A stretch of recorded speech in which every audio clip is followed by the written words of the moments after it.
18 अप्रैल 2024 शाम 7 बजे देश की राजधानी दिल्ली में एक एसीपी की टेबल पर पड़ा मोबाइल बज उठा। स्क्रीन पर एक खबरी का नाम देखकर उसने फोन उठा लिया। दूसरी तरफ से जो कहा गया उसे सुनने के बाद फोन कट गया। इसके बाद एसीपी ने कंफर्म करने के लिए एक थाने के इंस्पेक्टर को फोन लगाया। जानकारी किसी भरोसेमंद खबरी ने दी है, लेकिन उस इंसान पर उतना ही भरोसा कर सकते हैं जितना सांप नेवले पर करता है। 26 केस अभी भी पेंडिंग है। वो हीरो मरने का नाटक भी कर सकता है। उसके घर एक कांस्टेबल भेजो और कंफर्म करो। इतना कहकर एसीपी ने कहा, अगर वो सच में मर गया है तो मुझे इन्फॉर्म करे कि उसका अंतिम संस्कार कब और कहाँ किया जाएगा। मैं वहाँ उनके अंतिम संस्कार में भी शामिल होना चाहता हूँ। यस सर कह के इंस्पेक्टर ने अश्योरेंस दिया। अगले दिन उन्होंने एसीपी को इन्फॉर्म किया कि वो आदमी सच में मर चुका है और कल सुबह निगम घाट पर उसका अंतिम संस्कार करने का निर्णय लिया गया है। शनिवार 20 अप्रैल 2024 की सुबह 85 साल के उस इंसान का उनके बेटे द्वारा निगम घाट पर अंतिम संस्कार किया गया। जब एसीपी ने इस घटना को देखा और इसके बाद उन्होंने इसकी जानकारी एक इंग्लिश न्यूज़पेपर के जर्नलिस्ट दोस्त को दी। इसके बाद देश भर के अखबारों और टीवी चैनलों के जरिए 85 साल के बुजुर्ग के कारनामों की कहानियां लोगों तक पहुंची। उनका नाम धनीराम मित्तल था। 1939 में हरियाणा के भिवानी में जन्मे धनीराम मित्तल को मिस्टर नटवर लाल के अलावा इंडिया के चार्ल्स सोबराज के नाम से भी जाना जाता है। खुद पुलिस ऑफिसर्स भी मानते हैं कि धनीराम मित्तल इंडिया का सबसे चालाक और शातिर अपराधी है। 1000 से ज्यादा अपराधों में सीधे तौर पर शामिल धनीराम ने कभी रिवॉल्वर या चाकू को हाथ तक नहीं लगाया। धनीराम मित्तल ने अपने अपराध के अपने लंबे करियर में कभी किसी को नहीं मारा, इसलिए वो खुद को अहिंसक अपराधी कहता था। हिंसक अपराधियों का करियर बहुत लंबा नहीं चलता। इस अहिंसक अपराधी ने अपने लंबे करियर में ऐसे कारनामे किए हैं जिनके बारे में कोई सोच भी नहीं सकता। धनीराम मित्तल के नाम 1000 से ज्यादा कारें चुराकर दूसरे स्टेट्स में बेचने या कबाड़ में बेचने का रिकॉर्ड है। लास्ट 77 साल की उम्र में मार्च 2016 में उसने दिल्ली के शालीमार बाग इलाके से एक मारुति एसटीएम कार चुरा ली और अगले दिन वो इसे वेस्ट दिल्ली के कबाड़ी बाजार में एक स्क्रैप डीलर को बेच रहा था। तब पुलिस ने उसे गिरफ्तार कर लिया। जेल भेजते समय एक पुलिस ऑफिसर ने मजाक करते हुए पूछा कि धनीराम कितनी बार? धनीराम ने हंसते हुए सही जवाब दिया कि सेंचुरी से 5 कम। आज 95 बार आपकी मेहमान गति का मजा ले रहा हूँ। धनीराम का कार चोरी करने का अंदाज सबसे अलग था। उसने 1000 से ज्यादा कार चुराई और उन्हें बेच दिया, लेकिन उसने सभी कारें दिन दहाड़े चुराई। वो बिल्कुल नई कारों या हाई सिक्योरिटी फीचर्स वाली कारों से दूर रहता था। थोड़ी पुरानी कारों को कुछ ही सेकंड में उठाकर रफू चक्कर हो जाता था। जब कोई हाईली इंटेलिजेंट इंसान किसी और फील्ड में जाने के बजाय अपराध की दुनिया में एंटर करता है तो वो अपने कारनामों से पुलिस और जुडिशरी दोनों को परेशान कर देता है। धनीराम मित्तल इसका जीता जागता एग्जाम्पल है। उसकी मौत हो गई, लेकिन उसके खेल की अद्भुत कहानियां कभी नहीं भुलाई जाएंगी। धनीराम ने हरियाणा यूनिवर्सिटी से बीएससी की डिग्री फर्स्ट क्लास से पास की थी। पढ़ाई में तेज होने के साथ साथ धनीराम में सिग्नेचर कॉपी करने की कला बचपन से ही थी।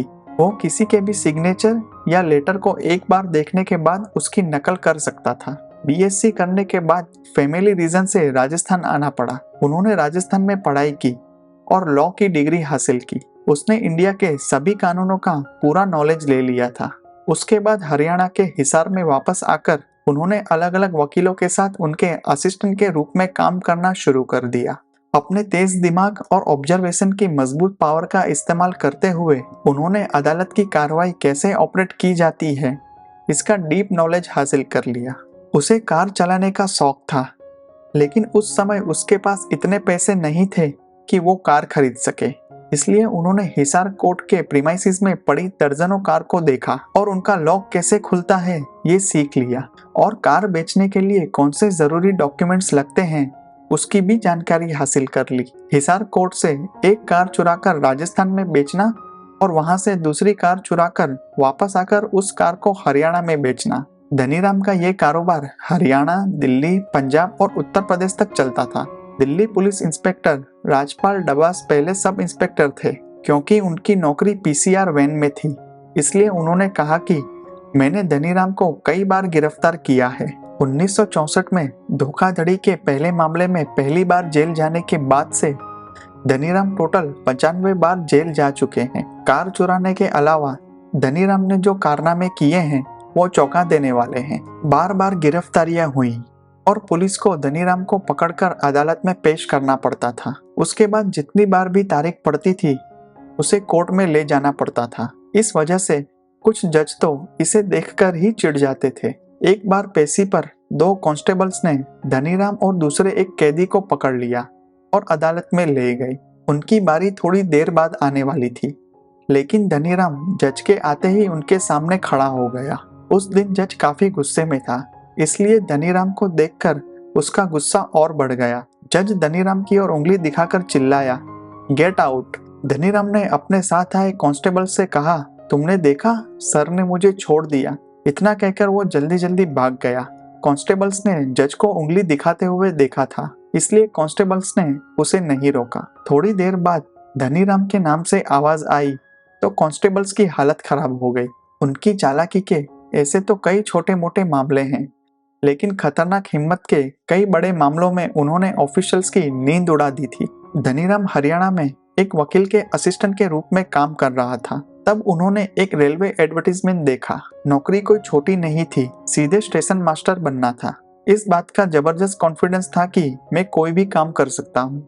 एप्लीकेशन में स्टेशन मास्टर बनने के लिए जो रिक्वायर्ड स्किल और एक्सपीरियंस मांगा था, धनीराम के पास उसमें से कुछ भी नहीं था। हालांकि उसके पास चालाकी का हुनर था। 2 दिनों की कड़ी मेहनत करने के बाद धनीराम ने स्टैंप और सिग्नेचर के साथ सभी जरूरी डॉक्यूमेंट्स तैयार कर लिए और नौकरी पा ली। धनीराम स्टेशन मास्टर बन गया। 1964 से 1968 तक 3 रेलवे स्टेशनों के स्टेशन मास्टर के रूप में सक्सेसफुली काम किया। जिस स्टेशन पर वो काम करता था उसके यार्ड के सभी स्क्रैप बेचकर उसने पैसे खुद के पास रख लिए।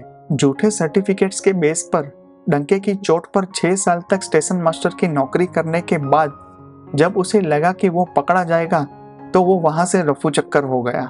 धनीराम ने एक अद्भुत चाल चलकर, जिसकी हिम्मत इंडिया में कोई भी अपराधी नहीं कर सकता था, जुडिशरी और जुडिशियल सिस्टम के गाल पर करारा तमाचा मारा। धनीराम की चोरी, धोखाधड़ी या धोखेबाज के रूप में पोस्ट पाने की सभी कहानियों में एक अद्भुत कहानी ये है, धनीराम को हर अखबार को ध्यान से पढ़ने और उसमें से काम की खबर निकालने की आदत थी।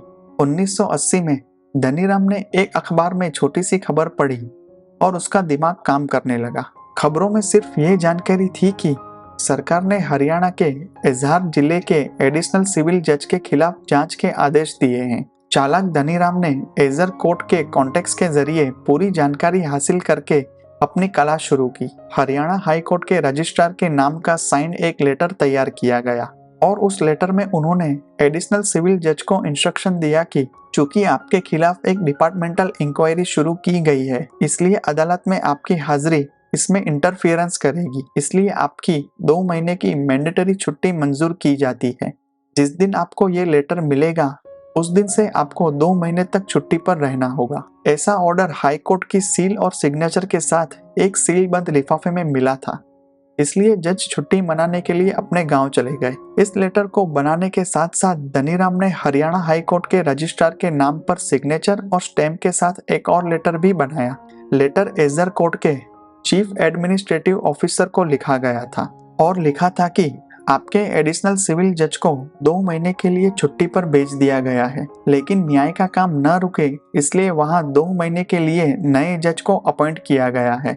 आने वाले जज श्री धनीराम मित्तल की मौजूदगी में कोर्ट का काम अब चलता रहेगा। अदालत को भेजे गए फर्जी लेटर की तरह ही धनीराम ने जज के यूनिफॉर्म में अदालत में कदम रखा। कोर्ट के सभी एम्प्लॉइज ने खड़े होकर उन्हें सलाम किया और सम्मान पूर्वक उन्हें जज के चैम्बर तक ले गए। वट के साथ धनीराम ने जज की कुर्सी संभाली। पहले हिसार अदालत में एक वकील के असिस्टेंट के रूप में काम करते समय धनीराम को अदालती कार्रवाई का पूरा नॉलेज और ऑब्जर्वेशन की गहरी पावर थी, जो अब काम आई। फिर भी LLB थे और उन्हें कानून का नॉलेज भी था।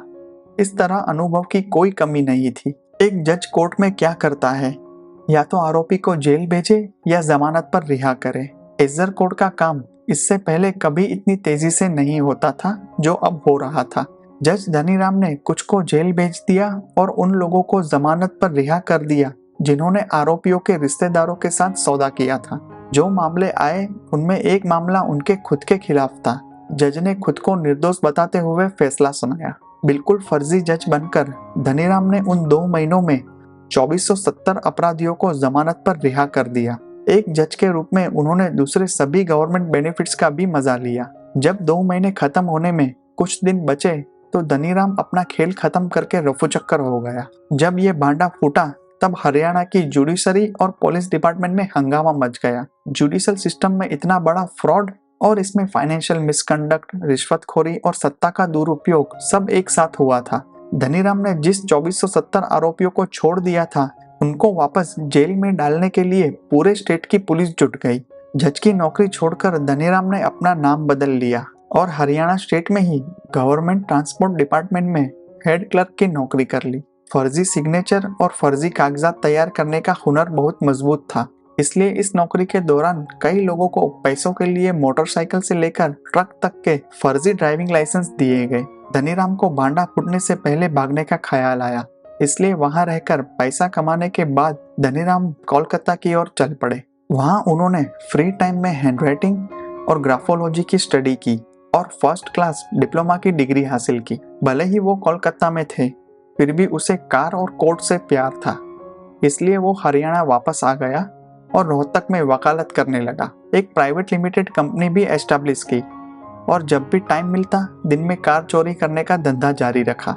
इस फैक्ट के बावजूद कि धनीराम के खिलाफ 150 से ज्यादा अपराध दर्ज थे, वो अपना केस खुद लड़ रहा था और बचने का रास्ता ढूंढ रहा था। 2015 में वो सीसीटीवी कैमरे में कैद हुआ था।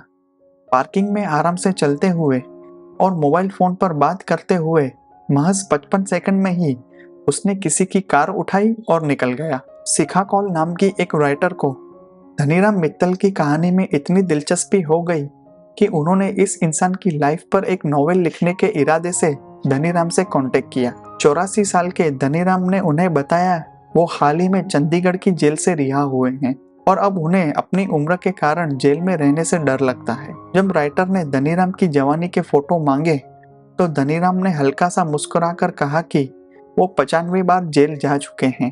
हर बार जेलर हाथ में स्लेट लेकर फोटो खींचता था, लेकिन उसे अपने पास रख लेता था, मुझे नहीं देता था। 20 अप्रैल 2024 को निगम घाट पर धनीराम मित्तल का शरीर राख हो गया, लेकिन उस चालाक इंसान की अनबिलीवेबल कहानियां याद रहेंगी।